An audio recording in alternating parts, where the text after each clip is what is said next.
बिस्मिल्लाहिर्रहमानिर्रहीम। अस्सलाम वालेकुम डियर स्टूडेंट्स। आज का हमारा टॉपिक है work done by variable force. Chapter number 4 है वर्क एंड एनर्जी। उसका टॉपिक है वेरिएबल फोर्स। तो इससे पहले मैं उम्मीद करता हूँ और यकीनन आपने पढ़ा हुआ है कि वर्क क्या है, एनर्जी क्या है, वर्क और एनर्जी का आपस में ताल्लुक़ क्या है, और उसके बाद आपने ये चीज़ भी ज़रूर पढ़ी होगी कि work done bye constant force क्या है। कि अगर एक लगातार कांस्टेंट फोर्स लगती रहे और एक जैसी लगती रहे और एक ऑब्जेक्ट को उठा के एक ऑब्जेक्ट को उसकी प्लेस से उठा के डिस्प्लेस कर दे, तो उसकी डिस्प्लेसमेंट के रिजल्ट में जो वर्क होगा वो होगा work done bye constant force. ये सारी बातें आप लोग पढ़ चुके हैं। आज का जो टॉपिक है that is work done by variable force. कि अगर फोर्स वेरी करे यानी चेंज हो जाए तो उसके रिजल्ट में वर्क डन कैसे होगा। अब आपको पता है कि वर्क जो है वो, तो आज जो बात मैं कर रहा हूँ वो है work done by variable force. कि अगर ये फोर्स है और मैं इसको चेंज कर रहा हूँ तो इसका जो फैक्टर चेंज हो रहा है, जो पोर्शन चेंज हो रहा है, वो इसका मैग्नीट्यूड चेंज हो रहा है। हम सपोज कर रहे हैं कि आज हम सिर्फ मैग्नीट्यूड के चेंज के रिजल्ट में जो वर्क डन हो रहा है वो देखते हैं। और इससे पहले आपने जो कांस्टेंट फोर्स वाला वर्क है यानी work done bye constant force वो लाजमी पढ़ना है, उसके बाद ये बात शुरू होगी। ग्राफ पे आते कि इस ग्राफ में आप देखें कि एक वेरिएबल फोर्स है। इससे पहले आपने एक ग्राफ देखा होगा ये वाला कि displacement in X axis, force in Y axis और एक कांस्टेंट फोर्स इस तरह लग रही थी। तो आपने ये कहा था कि इस कांस्टेंट फोर्स की वजह से जो वर्क है वो क्या है, इसके अंदर यानी फोर्स डिस्प्लेसमेंट ग्राफ के अंदर जो एरिया है वो सारा वर्क है। इसी कंसेप्ट को लेके, किस कंसेप्ट को, कि area under force displacement curve और area under force displacement graph is work done, इसी कंसेप्ट को लेके मैं आगे जा रहा हूं। वो क्या कि अगर एक फोर्स वेरिएबल हो जाए, एक वेरी कर रही है, फोर्स चेंज हो रही है। अब सवाल ये है कि फोर्स चेंज कैसे हो सकती है या एक चेंजिंग फोर्स क्या होती है। फॉर एग्जाम्पल आपकी बुक में भी शायद लिखा हुआ है कि एक स्प्रिंग है और उस स्प्रिंग को मैं खींच रहा हूं, तो स्टार्ट में जब मैं खींचूंगा तो फोर्स और है, नेक्स्ट स्टेज पे और फोर्स है, करते करते करते फोर्स वेरी करेगी, स्प्रिंग को वेरी करेगी। इसी तरह आप एक डोल को, एक रस्सी को आप जो है वो कुएं में फेंक रहे हैं, डोल आप जैसे जैसे कुएं में फेंकते जाएंगे फोर्स वेरी करेगी। वापसी पे अगर पानी लेके आ रहे हैं, आप पानी खींच रहे हैं, तो वो क्या होगा कि फोर्स वेरी करेगी। सिमिलरली एक रॉकेट ऊपर जा रहा है, स्टार्ट में उसकी फोर्स और है, नेक्स्ट स्टेज पे और है, और एवरी इंक्रीजिंग पॉइंट पे उसकी फोर्स वेरी कर रही है। तो वेरिएबल फोर्सेस बहुत सारी है, हर सिस्टम के अंदर फोर्स वेरी कर रही है। तो यहां पे हमने वेरिएबल फोर्स को एक कर्व के अंदर शो किया हुआ है और इसको स्टडी करते हैं कि क्या हो सकता है। अब क्योंकि वेरिएबल फोर्स है तो एक टेक्निक ये है कि मैं इसको छोटे छोटे पोर्शंस में, छोटे छोटे हिस्सों में डिवाइड कर रहा हूं। मैं इसी कर्व को डिवाइड कर रहा हूं, कैसे, रफली अराउंड सेम यही चीज। मैंने कहा भाई हमने इस पूरे फोर्स के जो भी कर्व है, जो ग्राफ है, इस सारे पैटर्न को हमने छोटे छोटे पोर्शंस में डिवाइड कर लेना है। और डिवाइड करने का जो क्राइटेरिया हमने ये रखा है कि एक पॉइंट से दूसरे पॉइंट के दरमियान यानी एक इंटरवल के दरमियान जो डिस्प्लेसमेंट है यानी जो डिस्टेंस ट्रैवल हो रहा है, डिस्प्लेसमेंट ट्रैवल हो रही है, वो कांस्टेंट हो। तो दिस इज डेल्टा D1 यानी section number 1, portion number 1, displacement number 1, और इस सारे इंटरवल में फोर्स डिस्प्लेसमेंट कांस्टेंट है। यहाँ पे जाए डेल्टा D2 डेल्टा D3, चलते चलते लास्ट में वो क्या होगा जी, डेल्टा DN। यानी मैंने इस पूरी डिस्प्लेसमेंट के जो फोर्स का जो पैटर्न था उसको मैंने n पोर्शंस में डिवाइड कर लिया, और हर एक के अब इस एरिया में डेल्टा D डिस्प्लेसमेंट है, इसके लिए डेल्टा D2 है, D3 है एंड अप टू DN है। अच्छा, नेक्स्ट ये है कि हम ये डिफाइन कर लें कि डेल्टा D1 पे फोर्स कितनी थी, तो मैं कहता हूं F1 थी, इसके लिए F2 थी, सॉरी यहां पे F2 थी, इसके लिए F3 थी, चलते चलते लास्ट के लिए Fn है, लास्ट के लिए Fn है। यानी हर एक डिस्प्लेसमेंट के उस पे डिफरेंट फोर्स लग रही है, तो डिफरेंट ही जो है वो डिस्प्लेसमेंट हो रही है। अब यहां से एक टॉपिक या एक कंसेप्ट जो आप ऑलरेडी पढ़ चुके हैं उसको डिस्कस करके वापस इसी पे आ रहे हैं कि क्या ये खाली फोर्स F1 रिस्पॉन्सिबल है इस वर्क के लिए? No, never. F1 रिस्पॉन्सिबल नहीं है। F1 का अगर मैं इसको यूं देखूं, F1 का ये अगर एक फोर्स F1 है तो F1 पूरी की पूरी रिस्पॉन्सिबल नहीं है। F1 का वो कंपोनेंट रिस्पॉन्सिबल है जो कि हॉरिजॉन्टल एक्सिस पे लाई कर रहा है या पैरेलल टू एक्स एक्सिस। और अगर इसको मैं देखूं तो वो क्या होगा, F1x का मतलब क्या है कि F कॉज ऑफ थीटा। ठीक हो गया जी। थीटा एंगल कौन सा है? ये थीटा जी, थीटा थीटा, ये एंगल थीटा। तो मैं ये देखता हूं work done in this first half, वो क्या है जी, F1 का फोर्स नंबर 1 का x component dot delta D1, इन दोनों का डॉट प्रोडक्ट। अब डॉट प्रोडक्ट का मतलब क्या है कि इन दोनों के जो हॉरिजॉन्टल कंपोनेंट्स हैं, यानी F1 का जो हॉरिजॉन्टल कंपोनेंट जिस तरह भी मैंने थोड़ी देर पहले बनाया था, जो x एक्सिस के पैरेलल है, खाली मैंने उसको लेना है। अच्छा, वो किसकी इक्वल होगा? F1x या F1 कॉज ऑफ थीटा के इनटू डेल्टा D1। अब कॉज ऑफ थीटा 1 आएगा, क्यों? क्योंकि इस फोर्स का थीटा इस D1 के साथ थीटा 1 है, F2 का एंगल डेल्टा D2 के साथ थीटा 2 है, F3 का एंगल डेल्टा D3 के साथ थीटा 3 है, और Fn का एंगल डेल्टा Dn के साथ थीटा n है।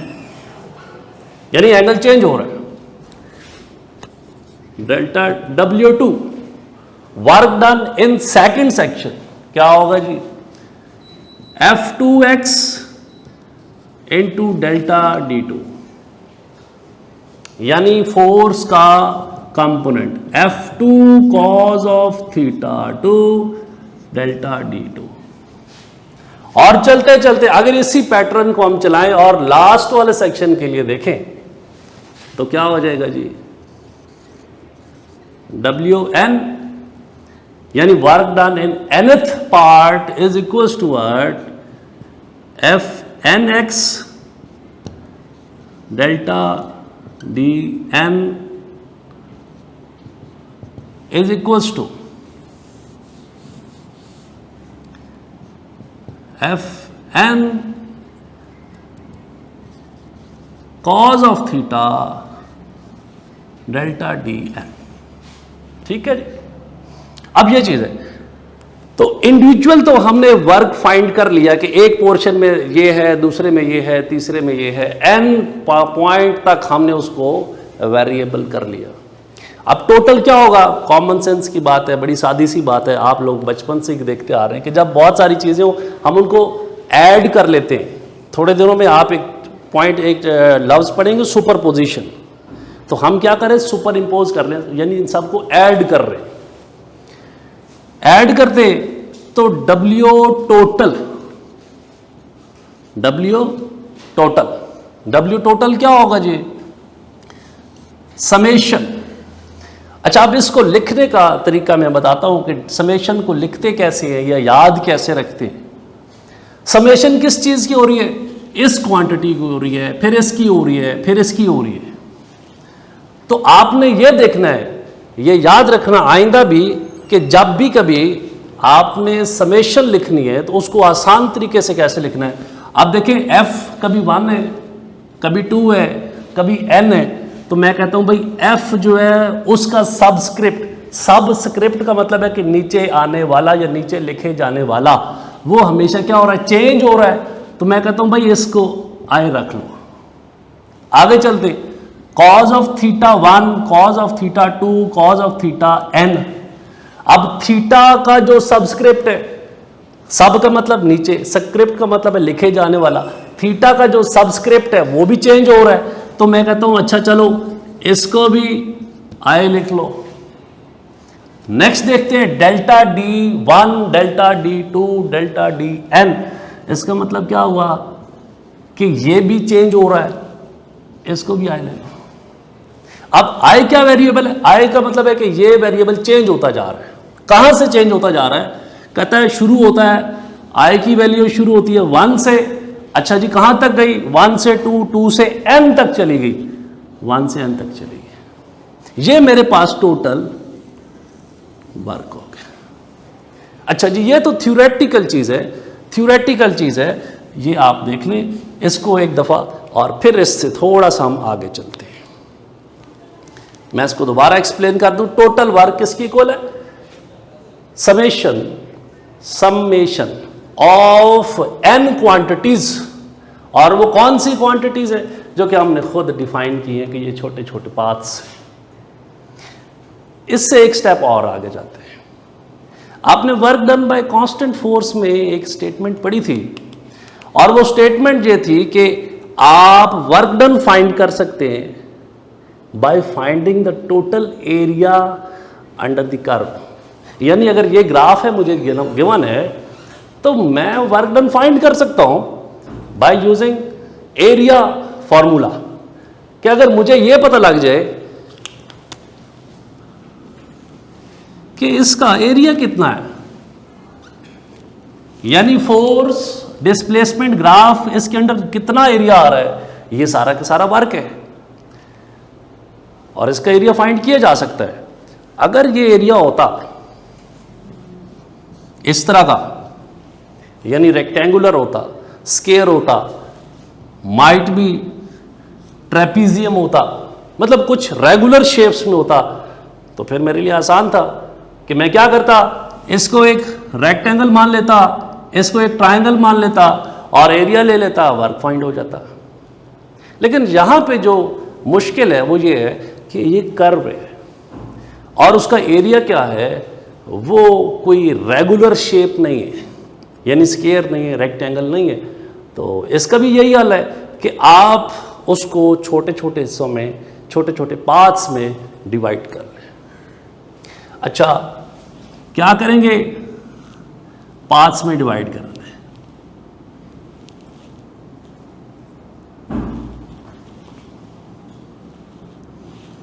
ये पाथ नंबर 1 हो गया, 2 हो गया, 3 हो गया। पाथ्स कह लो, सेक्शंस कह लो, ट्रेपीजियम्स कह लो। अभी इस पे बात करते हैं। यानी हमने उसको n हिस्सों में डिवाइड कर लिया, ताकि हमें क्या हो, टोटल एरिया फाइंड हो जाए। एरिया फाइंड होगा, फायदा क्या होगा, वर्क मिल जाएगा, और हम वर्क ही फाइंड करना चाह रहे हैं।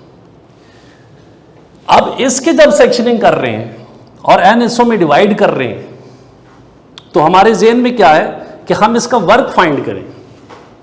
ठीक है, आपने कहा सर इसको, ये क्योंकि डिस्प्लेसमेंट का एक्सिस है, तो इसकी जो पाथ बनेगा वो है डेल्टा D1, यानी इसकी जो विड्थ है, अगर ये एक रेक्टेंगल हो, इसकी विड्थ बनेगी डेल्टा D, इसकी जो विड्थ बनी वो डेल्टा D1 है, इसकी विड्थ डेल्टा D2 है, इसकी विड्थ डेल्टा डी 3 है, और आखिर की क्या होगी, लास्ट वाले की डेल्टा डी एन होगी। और ये वाला यानी ये जो पोर्शन है, मतलब है कि यहाँ से लेके यहाँ तक जो हाइट है, हम सपोज ये करते हैं कि ये हाइट सेम है इस पॉइंट से लेके इस पॉइंट तक। बजायर अभी सेम नहीं है, इसका मैं हल बताता हूँ अभी क्या कर रहे हैं।